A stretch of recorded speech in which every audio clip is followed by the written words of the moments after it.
presidente Pedro Castillo iba a ser destituido sí o sí por el Congreso. Doctor Ayala, buenas noches. Buenas noches, Jorge, gracias por la invitación. Doctor, usted estuvo comunicado, y perdone la pregunta directa, usted estuvo comunicado, usted sabía de este, digamos, llamado a disolución del Congreso, de esta intentona de golpe de Estado por parte del presidente Castillo en su oportunidad. No, me enteré también por los medios de comunicación. Te digo, Jorge, mira, yo fui ministro de Defensa, como tú lo has dicho, del presidente Pedro Castillo en su gobierno. Estuve desde el mes de julio hasta la quincena del mes de noviembre. Una vez que salí, nunca más volví al gobierno. Ni yo, ni mi familia, nadie volvió al gobierno. Yo siempre he defendido al presidente Pedro Castillo, ya no siendo ministro, ya no siendo parte del gobierno, porque me di cuenta que desde el primer día que él asumió el cargo, había una oposición feroz que no quería reconocer las elecciones democráticas, donde eligieron como presidente a Pedro Castillo, y además había intenciones, ¿no? de vacancia, ¿no? Bajo amenazas argumentos permanentes, ¿no? Sí, y eso hemos sido testigos todos, ¿no? Al mes nomás que Pedro Castillo asume el gobierno, la señora Chirinos presentó una primera moción de vacancia. De ahí, el año 2022, comenzando en el mes de marzo, hubo una segunda moción de vacancia. A los meses hubo una tercera moción de vacancia y fue la cuarta moción de vacancia que a él lo salen destituyendo, ¿no? De manera irregular, de manera inconstitucional, ¿no? Porque una vacancia tiene su trámite, ¿no? Así como una detención también tiene su trámite, pero acá no se ha respetado, ¿no? Claro, pero perdón, doctor, lo destituyen producto de que él había intentado un par de horas antes un golpe de Estado, ¿no? Disolver el Congreso, ordenar la detención de la fiscal de la Nación y declarar un estado de excepción no es algo nimio, no es algo pequeño como para no poder ser considerado por un Congreso que además se encontraba listo para hacerlo, además, ¿no? Jorge, yo te digo una cosa. Todos los golpes de Estado en el mundo se hacen con apoyo a las Fuerzas Armadas. El presidente Pedro Castillo el día 7 de diciembre iba a ser vacado por el Congreso. Es por eso que hicieron todo este teatro, llevaron a este señor Salatiel Marrufo para que incrimine al presidente Pedro Castillo, y ese mismo día él lo iban a destituir y en la tarde tenía información que iban a detener a él y a toda su familia. Es por eso que lo que hizo el presidente Pedro Castillo, él dio una proclama, dio un discurso, pero esto no tuvo efecto, como porque bien lo has dicho, las Fuerzas Armadas en ningún momento no apoyó esto, ¿no? Pero, perdón, si un golpe de Estado se hace con el apoyo de las Fuerzas Armadas o de algún grupo armado político también, como se hace en otras latitudes, la pregunta es, si el expresidente Pedro Castillo no tenía, vamos a ponerlo entre comillas, el apoyo en ese momento de las Fuerzas Armadas, entonces ¿cómo se le ocurre dar un golpe de Estado? A tal extremo era su desconocimiento de la cosa pública. No, creo que no me has entendido, Jorge. El día 7 de diciembre, el presidente Pedro Castillo iba a ser destituido sí o sí por el Congreso. Ya tenían los votos del Congreso. Vacancia, claro. Sí, pero él ya tenía información que ese día iban a destituir el Congreso por la tercera vacancia presentada por este señor Málaga. Entonces, y también tenía información que ese mismo día, al momento de que él iba a ser destituido, iba a ser detenido él y su familia. Esa es la información que él tenía. Es por eso que él lo que hace es, se adelanta y él da una proclama política. Él sabía que no tenía el apoyo de las Fuerzas Armadas. Ahora, que eso estuvo, digamos, no estratégicamente mal, bueno, no, todos sabemos que fue estratégicamente mal. No tuvo un buen cálculo político, ¿correcto? Es que lo que él hizo, como lo ha dicho en su discurso y también ya en diferentes comunicaciones, ¿no?, que han salido del penal, es que lo hizo eso porque el pueblo se lo pedía. Pero él sabía que eso no se iba a ejecutar porque no tenía el apoyo de las Fuerzas Armadas. En otras palabras, ¿no? Prácticamente fue un discurso, una proclama política.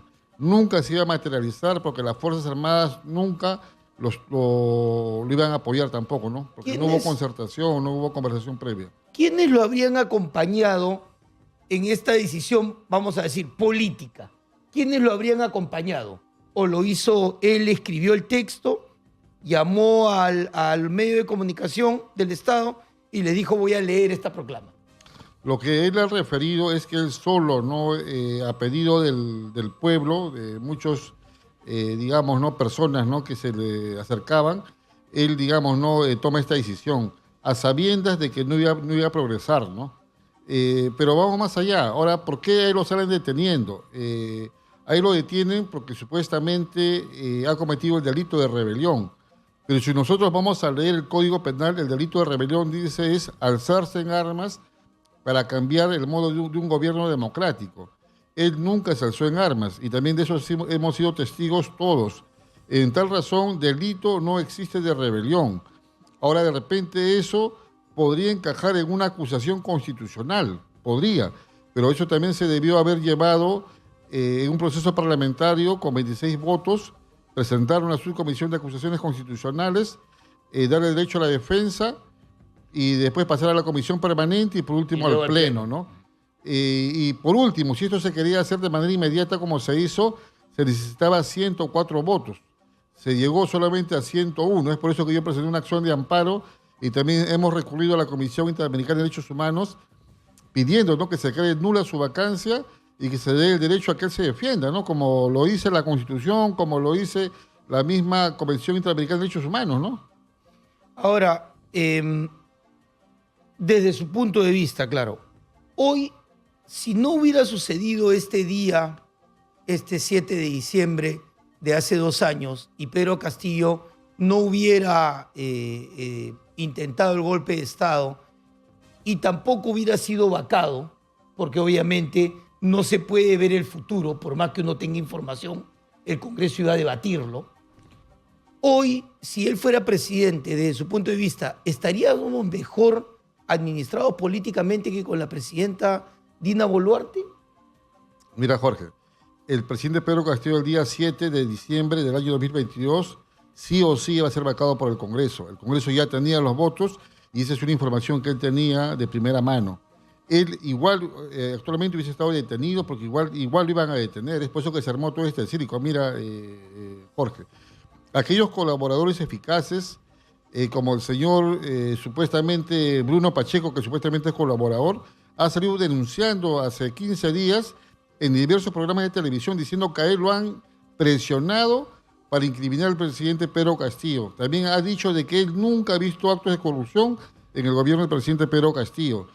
Por otro lado, hay denuncias de esta señora Mirta González, quien dice que este señor Humberto Jara le pidió $250,000 para archivar su proceso en el EFICOP.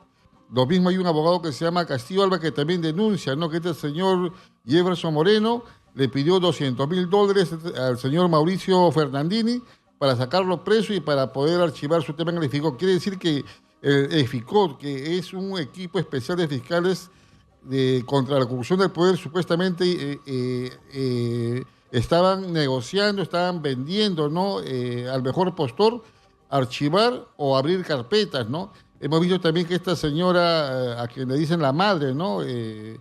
Peralta Santur, ¿no? Que está detenida, al parecer la misma modalidad también venía utilizando, ¿no? Con el tema de lo que es lavado de activos, ¿no? Ya, pero... Entonces, vemos de que ha habido una corruptela tremenda y vemos que la señora Patricia Benavides, quien supuestamente perseguía la corrupción, ella está implicada ahorita en mucha corrupción y ya está en la calle. Y su propio asistente, que era el señor Villanueva, lo ha delatado y ha contado al Ministerio Público todos los favores que se hacían por debajo de la mesa. Ha salido también esta señora Yaciré Pinedo denunciando que la señora Carolín López, que también fue una que incriminó al presidente Pedro Castillo, en su casa de ella le tomaban la declaración, el EFICOP. O sea, prácticamente, según el dicho de la señora Yaciré Pinedo, la casa de Carolín López sería parte de la fiscalía. Es algo que la verdad no se entiende. ¿Y qué hacía ahí la señora Marta Moyano? ¿Y qué hacía ahí también, no? Que hablaban por teléfono con la señora Marita Barreta. Prácticamente, Ministerio Público, al parecer, y según las declaraciones de estos señores, han apoyado a conspirar con grupos políticos del Parlamento para vacar al presidente Pedro Castillo, para incriminarlo y tenerlo preso. Ya, pero a ver, asumiendo que, obviamente, usted ha sido parte de la defensa de Pedro Castillo, asumiendo que él no había cometido ningún delito, que su entorno, según usted menciona, a Bruno Pacheco y otros, no habían cometido ningún delito. ¿No era mejor políticamente esperar la vacancia y luego defenderse y que no pese sobre el hombro de él el haber intentado interrumpir el sistema democrático? ¿No era mejor dejarlo solamente en el nivel fiscal, en el nivel parlamentario y no ir o sea, no dar el paso que de repente algunos de sus enemigos, según usted mismo refiere, le habían puesto para que él pise, digamos, como se dice coloquialmente, los palitos? ¿No era mejor dejarlo en el estado anterior? Mire, esa fue una decisión del mismo presidente Pedro Castillo, pero lo que yo sí tengo algo en claro es que el presidente Pedro Castillo con esa decisión ha trascendido en la historia. Y actualmente, si las elecciones fueran mañana, Pedro Castillo sería nuevamente presidente. Y eso quien lo dice el pueblo, lo dicen las encuestas. Por otro lado, vemos que esta señora Boluarte tiene un 3% de aceptación en el Parlamento, un 4%, prácticamente han fracasado en el gobierno. Pero lamentablemente, a pesar que esta señora Dina Boluarte tiene diversas denuncias por corrupción, pese a que la señora siempre habla que no hay corrupción en su gobierno, pero con todas estas denuncias como el tema de Caliwarma, como el tema de los roles, con el tema de los guayquis en la sombra, con el tema, ¿no?, de lo que tiene también, creo, con los dinámicos del centro, una investigación por lavado de activos, con el tema de los 80 muertos, con el tema ahora de que se operó la nariz sin avisar esto al Parlamento y que supuestamente detrás de esta operación habría también un negociado, porque supuestamente sería un canje que ella hizo con este médico para poner, ¿no?, a la jefa de salud. Eso está ahorita en investigación. Y el Congreso no se despeina. Ni siquiera un aire, ¿no?, que te mueva un cabello. No se ruboriza. ¿Y dónde están estos señores? Increíble. Excomandantes, almirantes de la Marina, el señor Cueto, el señor Montoya, que a cada rato pedían vacancia, que se rasgaban las vestiduras, ahora están callados. ¿Cómo es posible? Por eso yo digo que este Congreso son una tira de sinvergüenza que deben de irse y se mantienen actualmente, mantienen a la señora porque quieren durar hasta el año 2026, pues, ¿no? Considerando que en la misma fórmula estuvieron Pedro Castillo y Dina Boluarte, además, al haber estado en la misma fórmula, fueron electos el mismo día, hicieron la misma campaña, participaron en el mismo partido, ¿por qué? ¿Qué diferencia hay entre estas constantes amenazas de vacancia a Pedro Castillo y que, bueno, desde su punto de vista luego concluyen en una vacancia que ya estaba consolidada y que él intenta rebatir con este golpe de Estado, pero que igual se dio? ¿Qué diferencia a Pedro Castillo de Dina Boluarte, de la presidenta Dina Boluarte, que tiene no solamente la misma cantidad de amenazas de vacancia, sino que, y esto sí es una opinión particular, creo que ya ha hecho todos los méritos para ser vacada? ¿Qué diferencia a Pedro Castillo de Dina Boluarte? ¿Mayor olfato político? ¿Mayor conocimiento de la política? ¿Mayor cintura para moverse en ese espacio complicado que es la política peruana? ¿O un contubernio que existe entre el Congreso y la Presidencia de la República? Muchas gracias por la pregunta. Primero que todo, quiero yo decir que quien gana las elecciones es el presidente Pedro Castillo, porque los millones de peruanos votan por él. Si bien es cierto, hay una plancha presidencial, pero la señora Dina Boluarte nadie la conocía. Yo la conocí en el colegio de abogados de ella y la verdad que ni en el colegio de abogados la querían, ¿no? Pedro Castillo gana las elecciones, pero ¿sabes por qué Pedro Castillo es, digamos, desde el primer día tratado de vacarlo? Porque él no se somete. Él no se somete con parte de la prensa, porque no dio las millonarias propagandas a la prensa. Él no se somete con el grupo de poder, con las oligarquías, porque él no da esas concesiones mineras que la señora actualmente está dando por todo lado. La señora Dina Boluarte, lamentablemente, se sometió con los grupos que actualmente a ella lo están manteniendo todavía en el poder. El presidente Pedro Castillo fue una persona, ¿no?, que llegó al poder, fue un campesino que llegó al poder, y esto en la historia sucede después de 200 años, porque en 200 años de historia de la República que tenemos, nunca había llegado un campesino al poder y fue el primero. Una vez que llegó al poder, él fue marginado por la oligarquía que lo quiso someter. Él, una persona provinciana, no se dejó someter y esto fue la consecuencia, ¿no? Las 4 vacancias que terminaron inclusive ahora con su libertad. Vemos que la señora Dina Boluarte fue todo lo contrario. Ella traicionó al presidente Pedro Castillo, traicionó al pueblo. ¿Por qué? Porque ahorita quienes gobiernan aquellos que perdieron las elecciones. Si nosotros hacemos una lista de todos los ministros que están y que han estado, vamos a ver que todos tienen vínculo con el fujimorismo, con los Acuñas, con Renovación Popular. Entonces vemos, ¿no?, que quienes gobiernan actualmente justamente son estos partidos, pues, ¿no?, que la están manteniendo, ¿no? Y si todavía la mantienen a pesar de todas estas denuncias que hemos enumerado, es porque, como dije hace un momento, quiere llegar al año 2026, ¿no? Ella actualmente no gobierna, Dina Boluarte no gobierna. Ella solamente es un títere que está ahí para cubrir ese vacío de poder que realmente no lo ejecuta y lo mueve el grupo, como dije hace un momento, ¿no?, del Parlamento, ¿no? O sea, Fuerza Popular. ¿quiénes serían entonces, desde su punto de vista, los partidos que hoy gobiernan el Perú? Por no decir nombres, ¿no? ¿Quiénes serían los partidos? No, es que yo lo digo de manera directa. Y esto, digamos, todo el mundo lo sabe, hasta la señora que vende papa en el mercado. ¿Y por qué lo saben? Porque ahí están, cuando presentan una vacancia, ¿quiénes votan en contra de la vacancia? Los Acuña.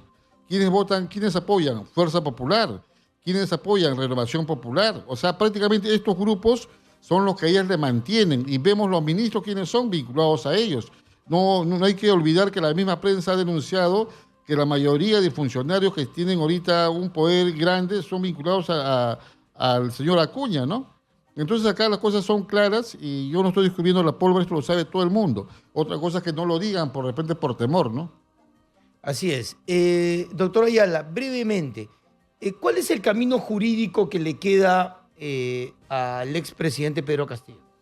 Mira, como yo dije hace un momento, el presidente Pedro Castillo está preso ahorita por la supuesta rebelión.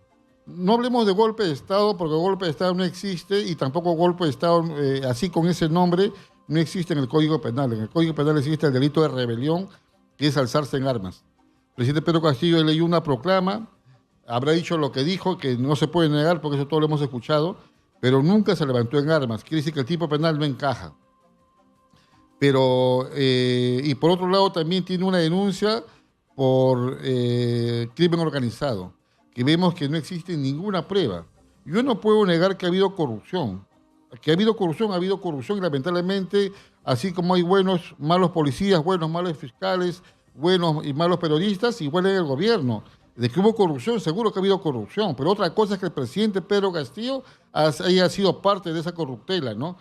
No hay ningún vínculo hasta el momento, ni una prueba directa que al presidente Pedro Castillo lo vincule con actos de corrupción, ¿no? Entonces la estrategia es fácil, ¿no? Ya vamos a entrar ahorita, ¿no?, a la etapa de juzgamiento y el Ministerio Público no va a poder demostrar que ha habido un levantamiento en armas porque no se ha encontrado ni siquiera un cuchillo, no ha habido lo que es nada, solamente ha habido una hoja y un discurso. El Ministerio Público no va a poder probar que hubo levantamiento en armas por parte del presidente Castillo. El Ministerio Público no va a poder tampoco probar de que hubo una concertación previa con las Fuerzas Armadas, porque hasta el momento no hay nada.